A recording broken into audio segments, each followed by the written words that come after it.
Hello to all my friends out there. Hi, you guys. This video is moving ahead in 2021. So I was thinking about this, okay, I can be like the person who takes the picture and looks at the picture, or I can be the person who moves the picture all around and decide to adjust the picture to myself. That is not a good way to approach things. So I was thinking, how am I going to adjust myself to create the best 2021 I possibly can?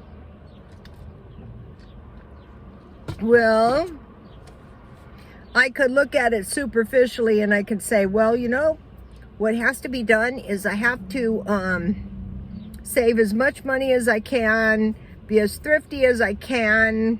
That's what has to be done, which is true.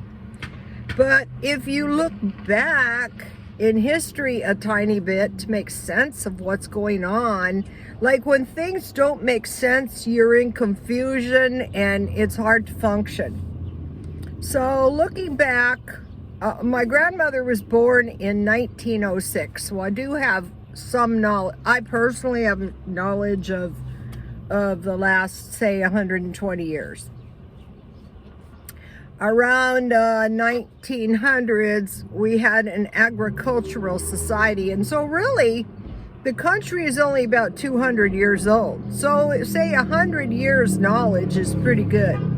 So they were mostly agriculture. It was an agricultural society mostly, and people had farms and they grew food on the farms, and they lived their lives.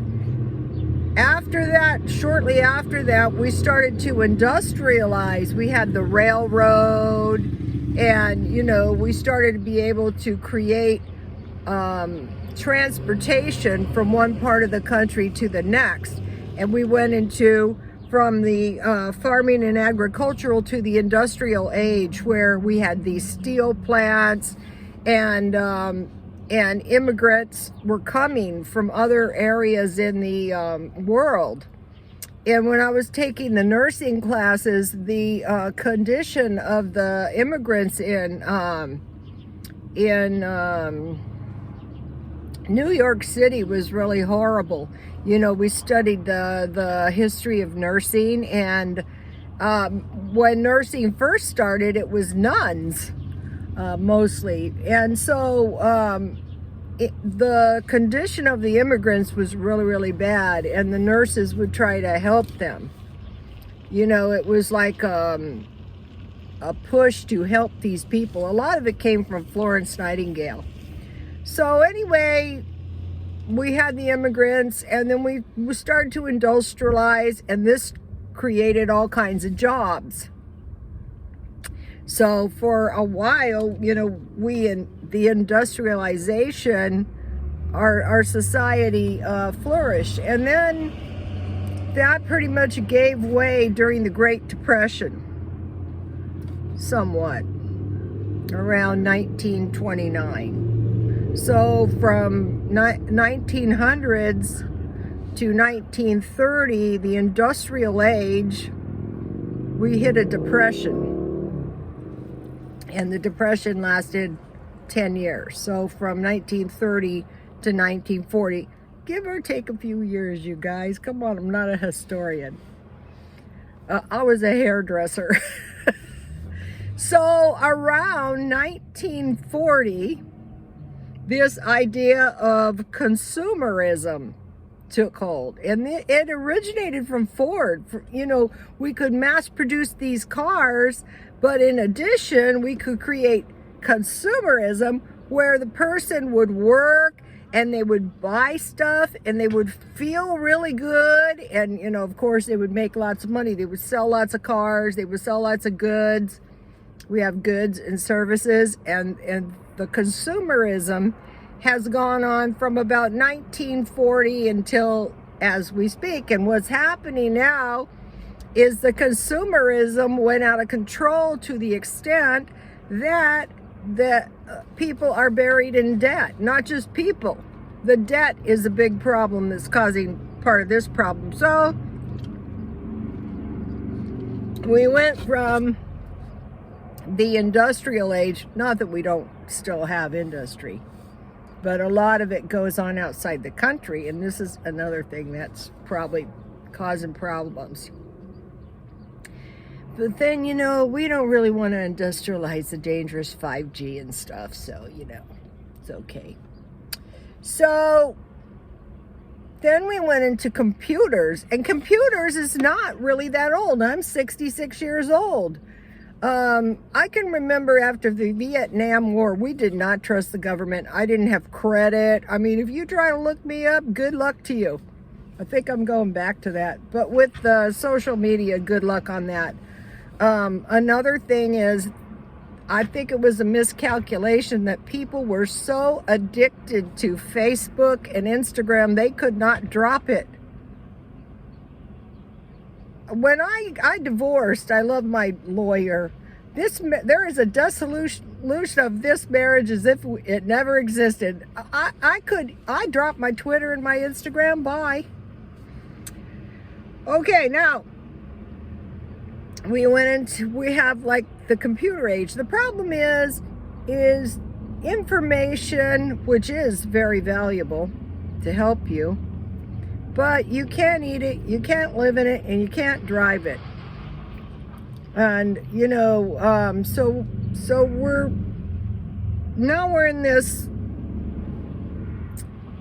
in cities, most of us, large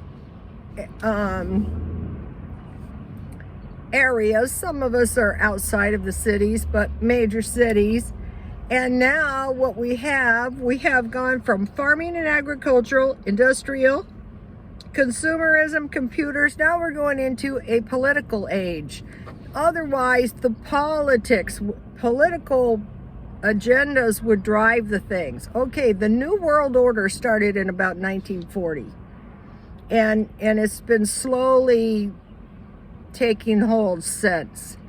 And so if we want to evaluate what is really going on, I'd say it was probably a push to get the guns. And it might work. It's going. So what does that mean to the little guy?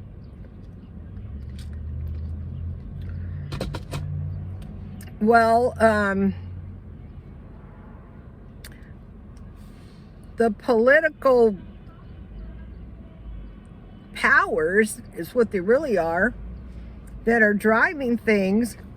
Really what they want to do is create, these people who have a lot of wealth want to acquire this massive amount of wealth, and then like they're altruistic and they want to, you know, like help the little guy, that's you and me, and you know, they don't want to see us suffer, and they want to let us have like a little basic income, but they don't want to, you know, let us have too much power, because you know what happened at the Capitol.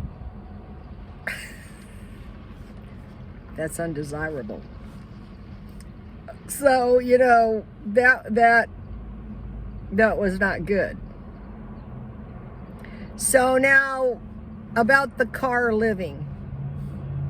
I do not believe that they're going to permit people indefinitely to live in the cars. I think this is just like a transitional thing. I think the better use of the car would be probably evacuation or transportation. And this homeless situation, I don't believe this is going to be permitted indefinitely either, because there's no control, much control. Yeah, some people who live in cars work, but I think it could lead to some bad laziness in the culture, and I don't think that they actually want that. They want an industrious country that does what they're told when they're told to do it. Now, sitting in your house all day getting a basic income is probably unhealthy. So, you know, we have to be thinking about this. Okay, does it appear that that we have gone from the computer era. I don't think humans are going to be able to be controlled by computers. It's not going to maybe work. And then the thing about the political system is the political system can be backed by the military, so they might have a fighting chance there. So within the next, few days, I'd be prepared for a power outage. I heard the communication systems were scrambled in Washington, D.C., so it's not a good idea to get there because you go there because you could get stuck with no cell phone or way to communicate and be stuck in a dangerous situation, and it's just not a really good idea. Another thing is, I distinctly remember, he's not President Biden yet, but there's a good chance he's going to be, saying dark days are ahead of us. Someone said, well, yeah, they were talking about the corona. Well, dark days doesn't sound good, you guys. So what I would say the thing to do is, okay, they're like in a war, say in a war, you can run and you can attack your enemy, or you can hold the fort. I'd say at this time, it would be better to hold the fort. Try to start gathering your resources in from every corner and tightening up. I cannot tell you how many times this week I've said to my son, don't spend any money. Okay, you guys, and stockpile food, water, gas, and small bills of cash. Please like, comment, and subscribe, and God bless you all.